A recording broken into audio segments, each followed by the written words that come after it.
नमस्कार दोस्तों, मैं चंद्रभान ग्वाला क्रमशः 22वें दिन श्री श्री रामचरितमानस का पाठ प्रारंभ करने से पहले आप सभी को स्वागत करता हूं।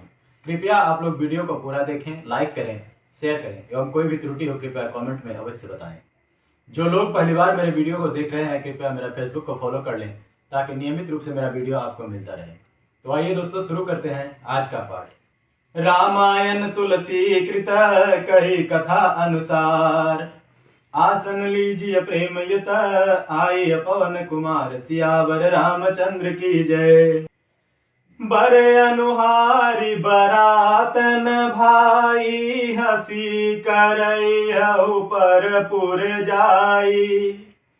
विष्णु बचन सुनि सुर मुस्काने, निज निज सेन सहित बिलगाने। मन ही मन महे सुमुस्काहि, हरि के व्यंग बचन नहीं जाहि। अति प्रिय बचन सुनत प्रिय केरे, भृंगी प्रेरी सकल गण टेरे। शिव अनुशासन सुनि सब आए, प्रभु पद जलज शीस तिन्ह नाये। नाना वाहन नाना बेखा, बिहसे शिव समाज निज दीखा। को मुखहीन विपुल मुख काहू, बिनु पद कर को बहुपद बाहु।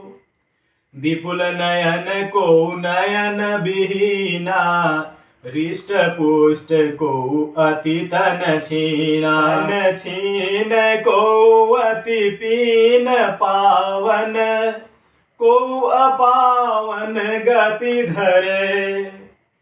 भूषण कराल कपाल कर सब, सद्य सोनित तन भरे।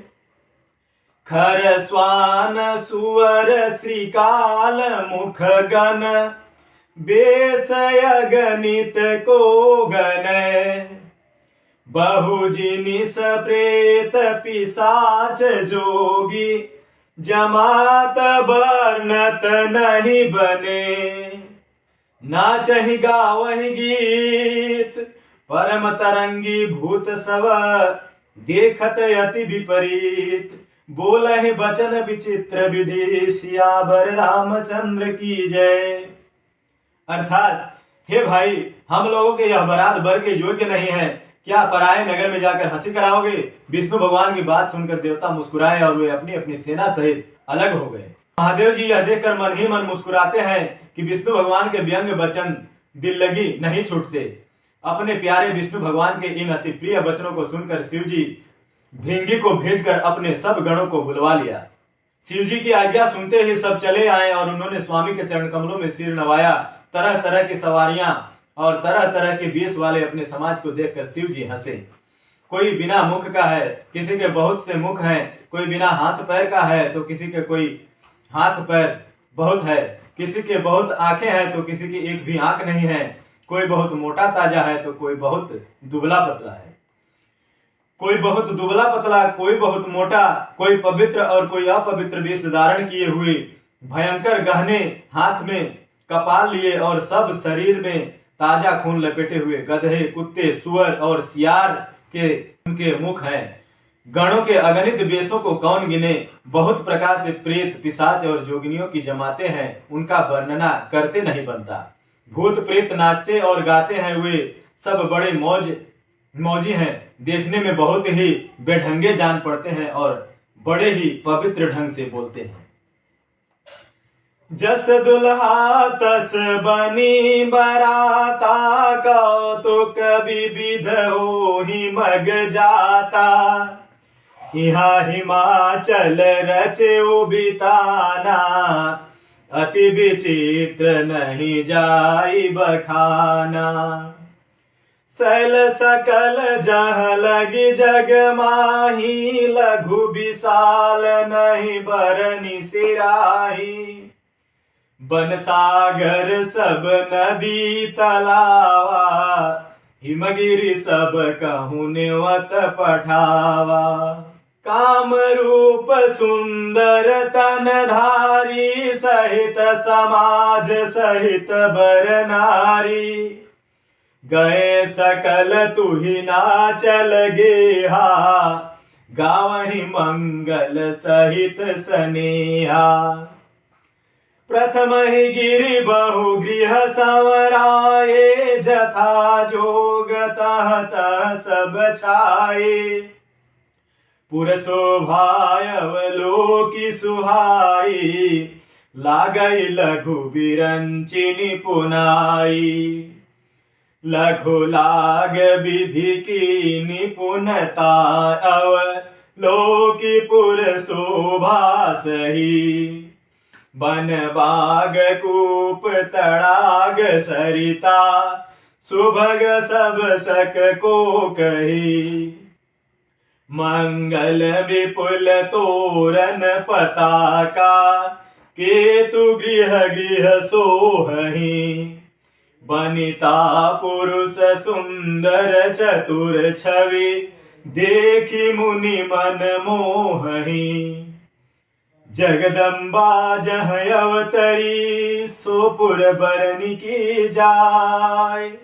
रिद्धि सिद्धि संपत्ति सुख, नित नूतन अधिकारी। सियावर रामचंद्र की जय। अर्थात जैसा दुल्हा है अब वैसे ही बारात बन गई है। मार्ग में चलते हुए भांति भांति के कौतुक तमाशे होते जाते हैं। इधर हिमाचल ने ऐसा विचित्र मंडप बनाया कि जिसका वर्णन नहीं हो सकता। जगत में जितने छोटे बड़े पर्वत थे जिनका वर्णन करके पार नहीं मिलता था, जितने वन समुद्र नदियां और तालाब थे, हिमाचल ने सबको न्योता भेजा। वे सब अपने अपने इच्छानुसार रूप धारण करने वाले सुंदर शरीर धारण कर सुंदरी स्त्रियों और समाज के साथ हिमाचल के घर गए। सभी स्नेह सहित मंगल गीत गाते हैं। हिमाचल ने पहले ही बहुत से घर सजवा रखे थे। यथायोग उन स्थानों में सब लोग उतर गए। नगर की सुंदर शोभा देखकर ब्रह्मा की रचना चातुरी भी तुच्छ लगती थी। नगर की शोभा देखकर ब्रह्मा की निपुणता सचमुच तुच्छ लगती है। वन बाग कुएं तालाब नदियां सभी सुंदर है, उनका वर्णन कौन कर सकता है। घर घर बहुत से मंगल सूचक तोरण और ध्वजा पताकाएं सुशोभित हो रही है। वहां के सुंदर और चतुर स्त्री पुरुष की छवि देखकर मुनियों के मन भी मोहित हो जाते हैं। जिस नगर में स्वयं जगदम्बा ने अवतार लिया, क्या उसका वर्णन हो सकता है। वहां रिद्धि सिद्धि संपत्ति और सुख नित्य नए बढ़ते जाते हैं। नगर निकट बारात जब आई, पुरखर भर शोभाय अधिकाई। करी बनाव सज बाहन नाना, चले लेन सादर अगवाना। यहर से सुर सेन निहारी, हरि देखी अति भय सुखारी। शिव समाज जब देखन लागे, बिडर चले बाहन सब भागे। धरि धीरज तह रहे सयाने, बालक सब ले जीव पराने। गए भवन पूछहि पितु माता, बचन कहि भय कंपित गाता। कहिय काह कहि जाई न बाता, जम कर धार किधौ बरियाता। बरबौराह बसह यसवारा, ब्याल कपाल विभूषण छारा। तन छार ब्याल कपाल भूषण, नगन जटिल भयंकरा। संग भूत प्रीत पिशाच जोगिनी, विकट मुख रजनी चरा। जो जियत रहि बरात देखत, पुण्य बढ़ते कर सही। देखहि सो उमा विवाह घर घर, बात यसी लरिकन कही। समुझ महेश समाज सब, जननी जनक मुस्काही। बाल बुझाई विविध विधि, निडर हो डर नाही, सियावर रामचंद्र की जय। अर्थात बारात को नगर के निकट आई सुनकर नगर में हलचल मच गई, जिससे उसकी शोभा बढ़ गई। अगवानी करने वाले लोग बनाव श्रृंगार करके तथा नाना प्रकार की सवारियों सजाकर आदर सहित बारात को लेने चले। देवताओं को समाज को देखकर सब मन में प्रसन्न हुए और विष्णु भगवान को देखकर तो बहुत ही सुखी हुए, किंतु जब शिव जी के दल को देखने लगे तब तो उनके सब वाहन सवारियों, हाथी, घोड़े, रथ के बैल आदि डर कर भाग चले। कुछ बड़ी उम्र के समझदार लोग धीरज धरकर वहां डटे रहे। लड़के तो सब अपने प्राण लेकर भागे। घर पहुंचने पर जब माता पिता पूछते हैं तब वे भय से कांपते हुए शरीर से ऐसा वचन कहते हैं, क्या कहें, कोई बात कही नहीं जाती। यह बारात है या जमराज की सेना? दूल्हा पागल है और बैल पर सवार है। सांप कपाल और राख ही उसके गहने हैं। दूल्हे के शरीर पर राख लगी है, सांप और कपाल के गहने हैं। वह नंगा, जटाधारी और भयंकर है। उसके साथ भयानक मुख वाले भूत, प्रेत, पिशाच, जोगिनियां और राक्षस हैं। जो बारात को देखकर जीता बचेगा सचमुच उसके बड़े ही पुण्य है और वही पार्वती को विवाह देखेगा। लड़कों ने घर घर यह बात कही। महेश्वर शिव जी का समाज समझकर सब लड़कों के माता पिता मुस्कुराते हैं। उन्होंने बहुत तरह से लड़कों को समझाया कि निडर हो जाओ, डर की कोई बात नहीं है। ले अगवान बारात ही आए, दिए सब ही जनवास सुहाए।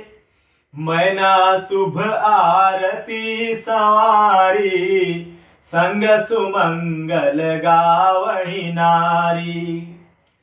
कंचन थार सोहबर पानी, परिछन चली हरहि हरसानी।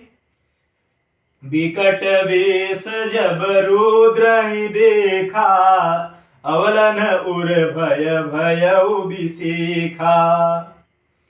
भागी भवन पैठी अति त्रासा, गए महेश जहाँ जनवासा। मैना हृदय भयउ दुख भारी, लीनी बोली गीस कुमारी। अधिक स्नेह गोद बैठारी, श्याम सरोज नयन भरे भारी। जहि विधि तुम्हि रूप यस दिन्हा, तिहि जड़ बर बाउर कस किन्हा। कस किन्ह बरु बौराह विधि जहि, तुम्हि सुंदरता दई। जो फल चहि असुर तरुहि सोबर, बस बबूरहि लागई।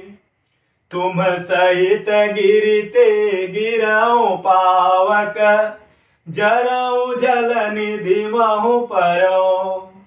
घर जाऊ अपजसु हो जग जी, वत विवाहु न हौ करऊं। भई बिकल अवला सकल, दुखित देख गिरि नारी। करी बिलाप रोदति बदती, सुता स्नेह सम्हारी। सियावर रामचंद्र की जय। अर्थात अगवान लोग बारात को लिवा लाए। उन्होंने सबको सुंदर जनवासे ठहरने को दिया। मैना पार्वती जी का माता ने शुभ आरती सजाई और उसकी साथ की स्त्रियां उत्तम मंगल गीत गाने लगी। सुंदर हाथ में सोने का थाल सुशोभित है। इस प्रकार मैना हर्ष के साथ शिव जी का परछन करने चली। जब महेश्वर जी को भयानक वेश में देखा तब तो स्त्रियों के मन में बड़ा भारी भय उत्पन्न हो गया। बहुत ही डर के मारे भाग कर वे घर में घुस गए और शिव जी जहाँ जनवासा था वहां चले गए। मैना के हृदय में बड़ा दुख हुआ। उन्होंने पार्वती जी को अपने पास बुला लिया और अत्यंत स्नेह से गोद में बैठाकर अपने नील कमल के समान नेत्रों में आंसू भरकर कहा, जिस विधाता ने तुमको ऐसा सुंदर रूप दिया, उस मूर्ख ने तुम्हारे दूल्हे को बावला कैसे बनाया।